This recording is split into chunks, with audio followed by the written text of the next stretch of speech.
there's an arrogance, there's a belief that they're both superior to what they've been convicted of and the criminal justice process they've gone through.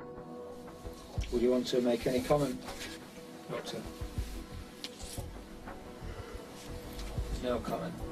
Shipman and Norris shared some characteristics. Both could be charming when they wanted to be, and both had a problem with authority. Shipman preferred to work alone in his own practice, while Norris frequently clashed with his bosses.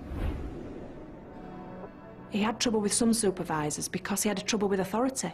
He didn't like being told what to do. We know there was instances with his tutors where it was quite clear that he was manipulative. He'd been playing one tutor off against the other, and he'd got quite aggressive and nasty and sworn at people.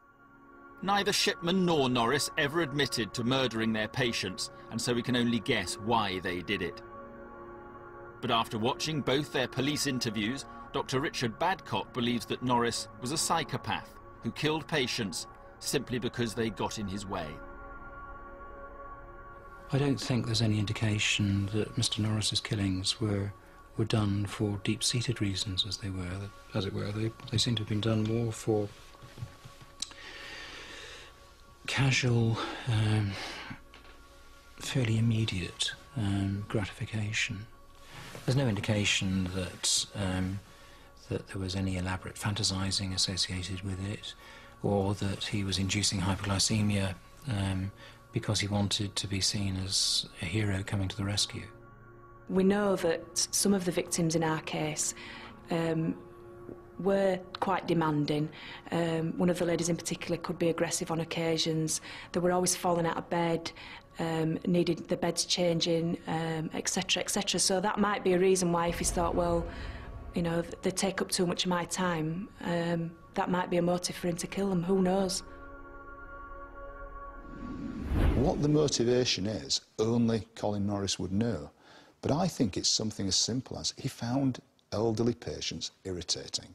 We know he didn't like the placements in the geriatric units and the wards, and so something simple like just throwing bed covers off was enough to set him going. But whatever his motivation, Norris's actions had a profound effect on his victims' families. After Mum was attacked, my father's health deteriorated through the stress of the situation. He had another heart attack, and he needs support now. He's a dangerous person that knows how to murder, but make it very difficult to prove. I think he needs to be kept inside. Norris killed 4 patients and tried to kill a 5th in his first year of working as a nurse. If he'd continued at that rate throughout his career, he could have been as big a serial killer as Harold Shipman. I'm convinced that if Colin Norris hadn't have been stopped in his tracks, then he would have developed into being a serial killer of immense proportions. Within 6 months, he'd killed 4 and attempted to kill another elderly patient. He was becoming so confident and skilled in his own mind, in his killing craft, that he thought he could kill with impunity, and he was doing. He was killing in an environment where he was confident, he had the opportunity, he was dealing with vulnerable elderly patients who were confused, and he was using all these things to do what he enjoyed doing, because I'm convinced he enjoyed killing people. I think it's likely that Mr. Norris would have gone on killing.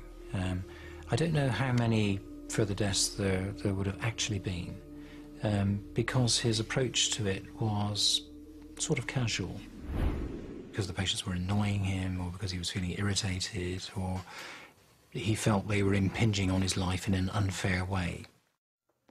To secure a conviction against Colin Norris, tens of thousands of documents had to be examined.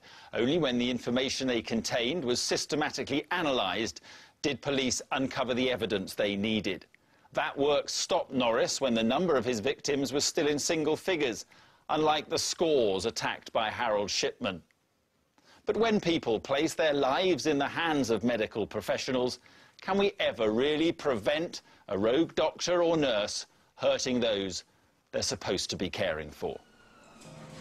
Unfortunately, there are criminals at work in lots of trusted organisations, and the medical profession is no exception to that. So whilst we stopped Colin Norris in his tracks, Shipman wasn't stopped in his tracks. Could it happen again? Possibly could. 8 years after Shipman was jailed, Colin Norris's conviction had dealt the medical profession another shattering blow. And apart from the relatives of his victims, no one was more outraged than those who'd worked alongside him. Very sad that patients died in our care, because I have a sense that we failed those patients. I personally apologise to the family. He used the position in which he was in, he used that position of trust to kill people. I can't conceive of a worse crime.